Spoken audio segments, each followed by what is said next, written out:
So the Destemmer platform, it's got 4 legs, and you can see each leg has a set of wheels that runs over like a little train track, and this thing rolls back and forth down the inside the winery, and on top there's a platform that rotates. So the destemmer, or the crusher rather, can be on one side of the vat room or on the other, and they can just spin that thing around as needed. So building this thing looks like it's a little daunting. We've got some railings on here and all this stuff. So how can we readily build this thing? So we're trying to figure out what they've done here. It looks like they've got some HSS tubes that are cut on an angle, and then they've got some extra braces in here and stuff. Now you don't have to get too crazy with how this thing is built in terms of trying to model what's been shown here.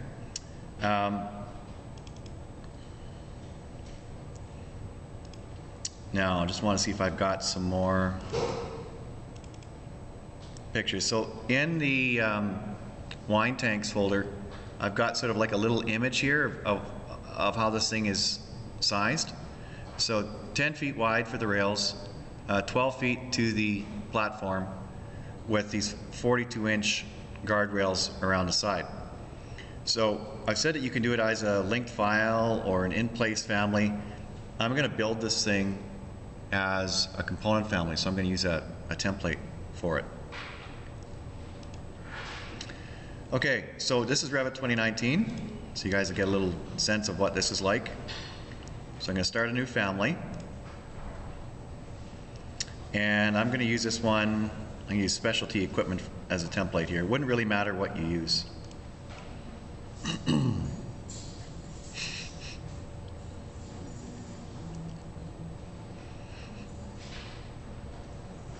So here's one of the cool things about Revit 2019 is tabs. So all the views open now, all the views that you have open show as a separate tab. You don't have to go up to the switch windows menu and drop between them. This is sweet because you can actually pull one of these tabs off and it becomes a floating window, and you can drag that window onto a second monitor, or you can have its own drawing window full screen and no Revit interface. So that's pretty cool stuff. So if I want to put it back into Revit, I drag it back down, and then the gray bar at the top here, watch my cursor, I move my cursor up into this zone when I'm dragging the gray bar up. So I drag it up and clunk. Okay, that's not what I was going. I'm gonna drag it, so come on. Yeah, so now I'm inside the Revit window. Okay, so the strategy here is I want to incorporate this 12-foot width, or the 10-foot width and a 12-foot height. So what I'm going to do is I'm going to just copy these reference planes 5 feet to either side.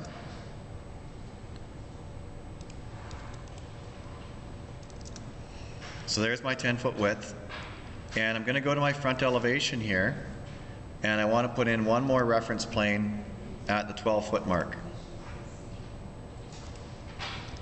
So you guys don't have to try and do this at the same time. I'm just going to give you the process. So I'm just going to extend my reference planes up here.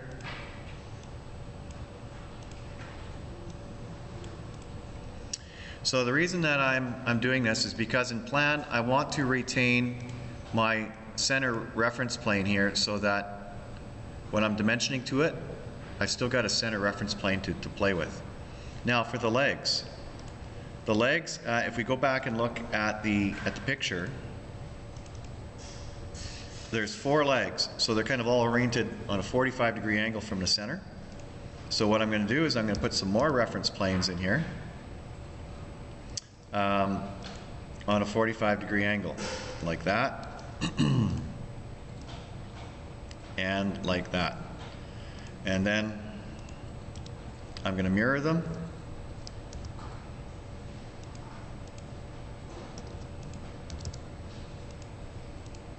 There we go. So I've got a reference plane on each side.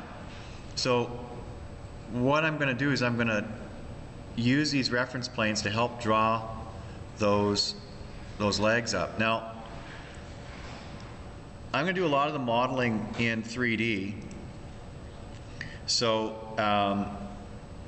what I could actually do, so I can actually see where all of these planes are located, I'm actually going to use reference lines because those things will be visible in 3D as well.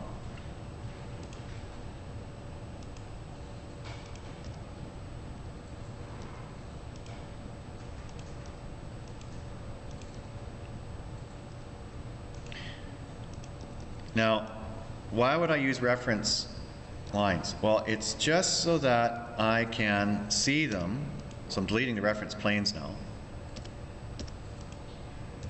When I get to 3D. So here, when I go and look at this thing in 3D, see, I can see those reference lines.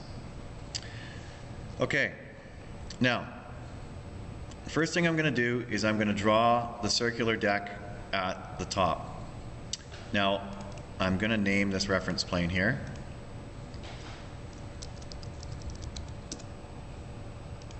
So when I'm in 3D now, and I click the top of my view cube so I can approximate, well, not approximate, I'm exactly reproducing a plan view of what I'm about to draw. So I'm going to use the extrusion command here, set my work plane to the platform. That's why I named the reference plane. So now that's where I'm working from. So I'm just going to draw a circle here. And I'm just estimating here what the size of that circle is that everybody's kind of standing on up here.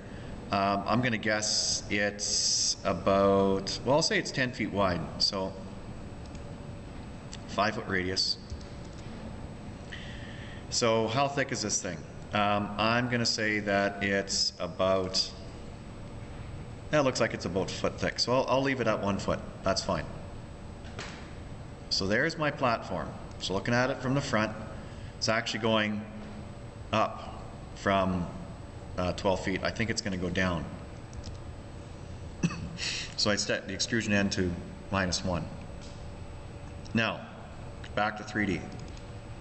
Making sure that I'm in a top orientation, still am. Now that that's there, I want to draw the little piece that hangs over the vats on the side.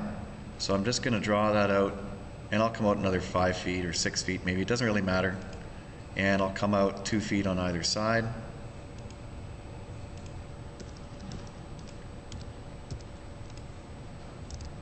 Using the trim command here. So I've got to trim away this piece in the middle here. So I'll just use the split command. Cut out this little piece in the middle. And use the trim command to finish off the platform. So there's my platform. Now for doing the handrail, you guys can just do a series of, well, one sweep actually would be fine to do all the horizontals. So you can see they've got 1, 2, 3 horizontals. So what I can do, and I'm still in 3D here. So if we look at where our work plane is right now, there's our work plane. So if I want to draw a handrail that wraps around this thing, I would use the sweep tool, and then I can use sketch path, so I can just sketch using the edges of my platform here. Now I'm going to leave a little bit of it open because on this one here there's got to be some place for this thing to come up. So all I'm going to do is just provide a little gap. So the path is missing from this one little area here, and you can, make it a couple feet wide so they can get the boxes of grapes through this thing. So that's the path. So you finish the path. Now you've got to do the profile. So kind of like we did with the desk, I'm going to draw a couple of little circles. So here I'm just going to start, and I'll make them, maybe 3/4 of an inch. So I've made it 3/8 in diameter. So I need to move this up. So if it's 42 inches, what's 42 divided by 3? 18? No. 16. 3 times 16. 13. So 3 times 13, right? 13 inches. 13 inches. So there's the first one. So I'll just use the copy command now, copy it up another 13 inches. And then copy again, straight up for another 13 inches. So now when the sweep is finished, that does your handrails all the way around, and then just draw some extrusions for the verticals, for the supports, and you know, put them, you know, 1, 2, 3 along the side, and so on. So that kind of shows you how you get the top part done. Now, of course, the part that's weirding everybody out is the legs, because they, you know, they're coming out on a 45-degree angle. Now, the reason that I used reference lines here was so that I can visually pick the work planes I want to use in 3D. So I'm going to use the set work plane tool, but we're not using a reference plane, we're going to use pick a plane. So now we're going to pick the vertical work plane here. So now when I hit show work plane, you can see it comes right up through the middle of our platform, and it's right along the vertical edge of this, the vertical work plane of this reference line. So now, what I want to do is create a sweep that is for one of these legs. It goes up and then angles over towards the platform. So I'm going to use the sweep tool, sketch the path, and I'm going to draw up. And I don't exactly know where I'm going to intersect my platform here, but you can see it actually lets me snap to it, which is great. So wherever the work plane intersects our extrusion, it allows me to snap to it, which is great. So now I can come down and just kind of see what kind of an angle I'm going to be on. It's not maybe as steep as I'd like it to be, or as shallow as I'd like it to be rather, but I'll work with what I've got. So that's the path. Now, if I want to draw the cross-sectional profile now, I can still do it in 3D here. So here's edit profile. So I'm going to draw an 8x8 tube. So 8 inches, 8 inches. So there's my 8x8 tube. So now what I want to do is I want to bring this square over so it hits right, the center of the square on one side hits the intersection of this reference plane here.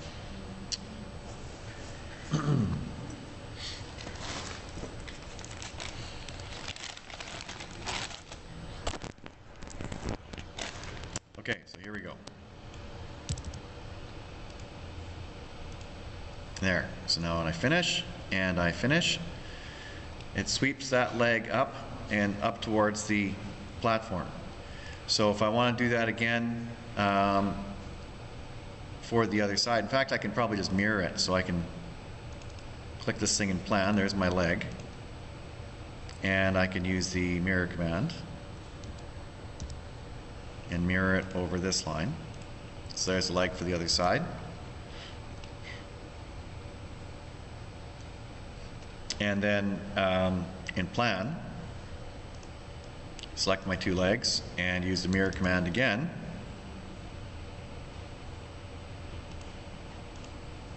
Mirror them in the other direction. So now when I look at this thing, I've got all 4 legs.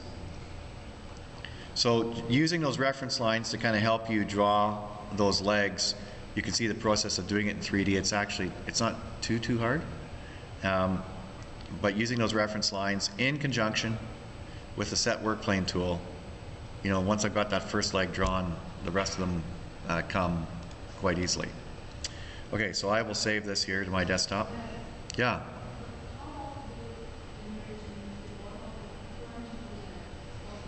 Oh, okay, so you're just asking if I can make a cleaner connection than what I've got here? Yeah, okay. So the question is, can I sort of improve here on this connection between the sweep and the platform? So what you can do, so there's that path, right? So what I'm going to do is I'm going to extend that path up to the top of the platform. but maybe not all the way up. Well, maybe actually that should be fine. No, because a bit of it sticks out. So I'm just going to pull it back a little bit so it won't stick out through the top. Okay, so now you can see it goes into it, but it's not giving me any join here, so I can use the join geometry command. There. So it kind of cleans up that connection a bit. So let me just delete the other legs here.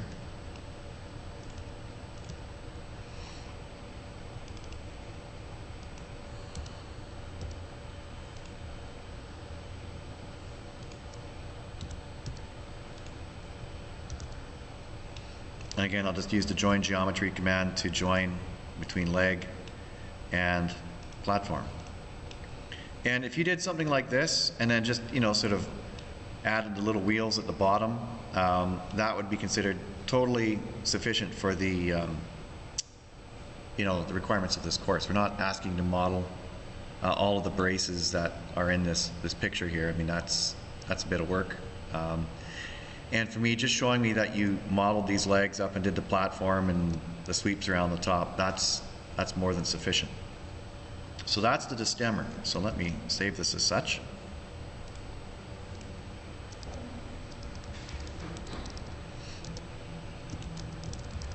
Let's look at doing one of the tanks.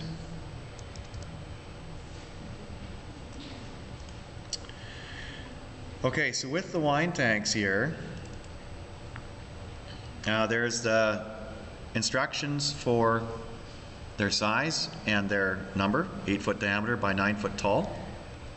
And here's a diagram showing how to build the tanks. So if we look at how this thing's being created, there's an extruded cylinder, there's a blend for the conical top of the tank, and then there's another extrusion for the lid. Plus, there's a sweep for the support at the bottom of the tank and 4 legs. So let's look at how we build this thing. So we've got 2 feet to the bottom of the tank, then your height, and then another 2 feet to the top of the tank and the lid. So I'm going to take a 9-foot tank to begin with here, and we're going to set this up.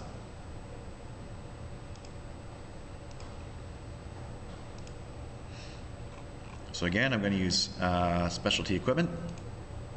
And the reason I'm using specialty equipment is that Revit will always show these families as if seen from above. It will not cut through them in section at all. It will always show them as if they're looking down from the top on top of the tanks. So next thing I'm going to do here is go into my elevation view, and I'm going to draw the reference planes for each of the heights that I need to hit. So a reference plane here. This one, I'll just start it at 2 feet, and this is the bottom of the tank. And then I got to put another one up here. Top of tank. And finally another one up here. That's for the lid. So I'll just put some dimensions on here. So it's 2 feet to my reference plane at the bottom of the tank. Reference plane here, that's for the height. And finally for the lid. Okay, now what I'm going to do here is I'm just going to throw some parameters on here so we can make this thing parametric. This one at the bottom here, it's never going to change. It's always going to be 2 feet. So I'm going to select and lock it. This one at the top here, it's always going to be 2 feet, so I'm going to select and lock it as well. Now the one that's variable is this one in the middle here, and I'm going to make this parametric, so I'm going to add a parameter for it here. So that's my height parameter. So now, just for now, I'll make it 8 feet. So I've got my height set up, and I've got a bunch of these reference planes named, so the bottom of the tank, top of the tank, and the lid. So I'm going to go back and plan now, and I'm going to create the main body of the tank. So I'm going to set my work plane to the bottom of the tank. So when I create the extrusion for the tank, it's going to be at the bottom. Use the extrusion command here, so it's circular.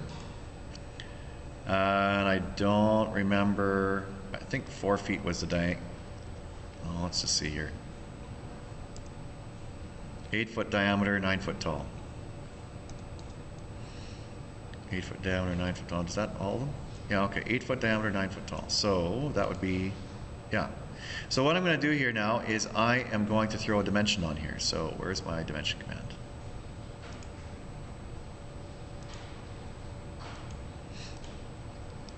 Okay, so I've got a radial, no.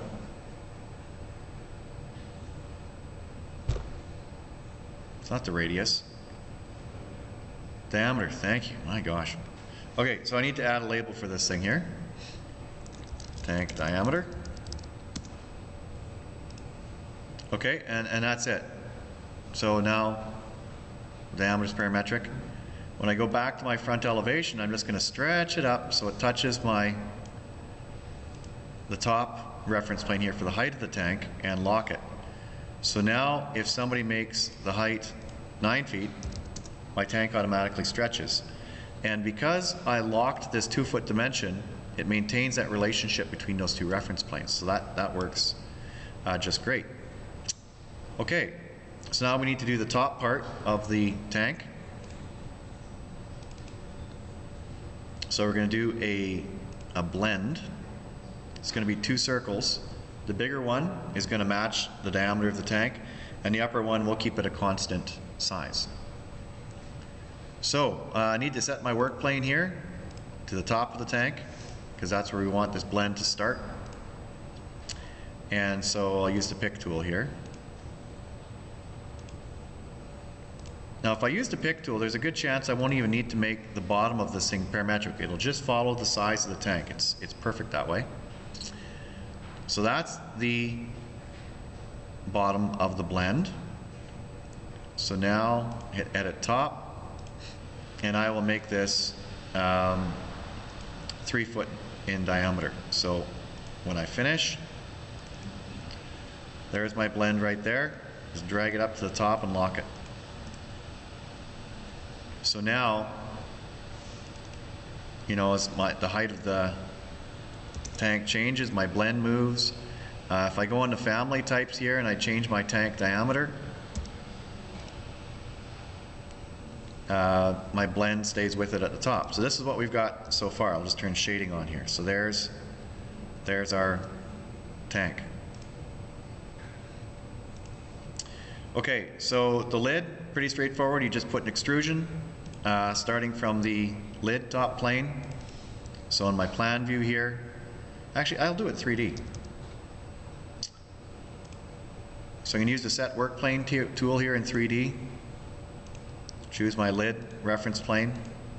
So now everything happens up here. Use the extrusion command, and I'll just use pick. So in 3D I can do it. And I'll make it 2 inches thick for the lid. And that's it. So now my lid is done. So the last thing that we need to deal with is the sweep and the legs. So the sweep is actually super easy. Go into the plan view here. Got to switch our work plane down to the bottom of the tank.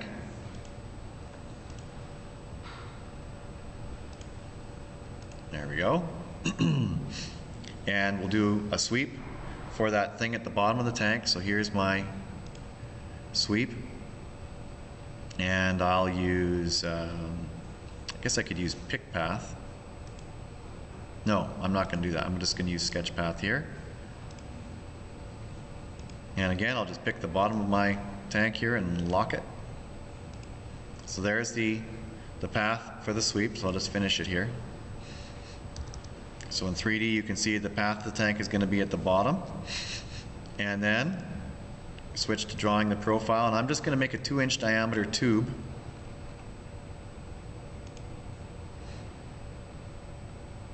Or 2-inch radius, 4-inch, and I'm going to move it down so it sits at the bottom of the tank. So my sweep, when I'm done, just follows around the bottom of the tank. So I've got a 4-inch diameter pipe. Now, where a lot of people get hung up is with the legs. If I change the diameter of this tank, you're going to see that everything else follows along automatically. It's great. But the legs really cause people a lot of grief. So the best practice here is to model the leg in a separate family. So we'll just make a new leg here.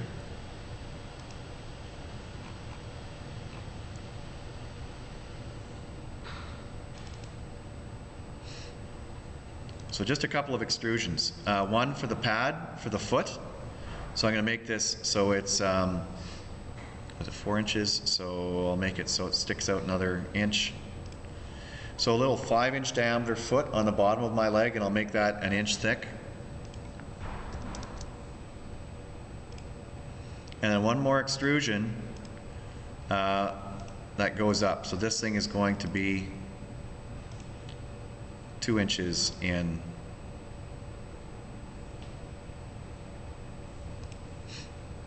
And it's going to go up, we want it to go up 2 feet, so it goes right into the center of those tubes. But if I go up to 2 feet, I'm going to stick through the tubes at the top of the tank. So the pipe that's going around the bottom of the tank is 4 inches.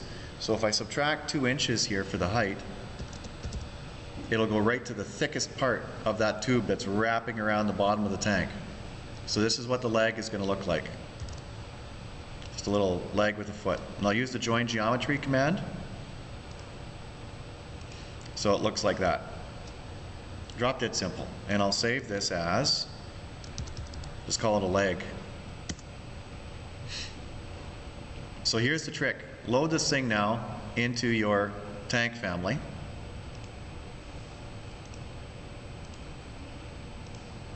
And I'm going to use the align command and just line them up so that they're all aligned with the reference planes in the family. Now we want these legs to move in and out as we change the diameter of our tank.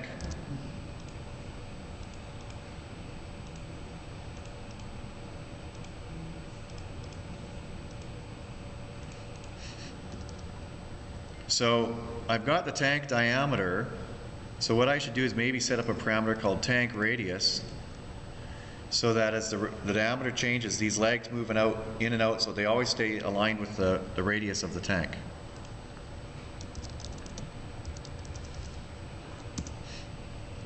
Now, of course, they're not the right value. So we can go into family types and take our tank radius and just make a formula. Tank diameter divided by 2.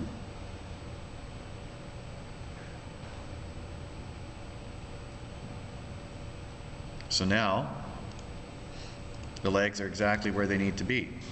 And like I said, I made those tank legs exactly 1'10" high, so they would meet exactly where they catch the thickest point on that pipe on the outside. So now when we change our tank radius, or tank diameter, so I'll make it 9 feet now, the legs all move with it.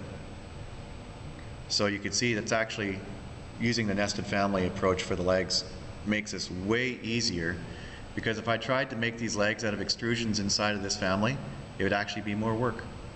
So to build the legs outside, nest them into the tank, and then have them move around, way easier.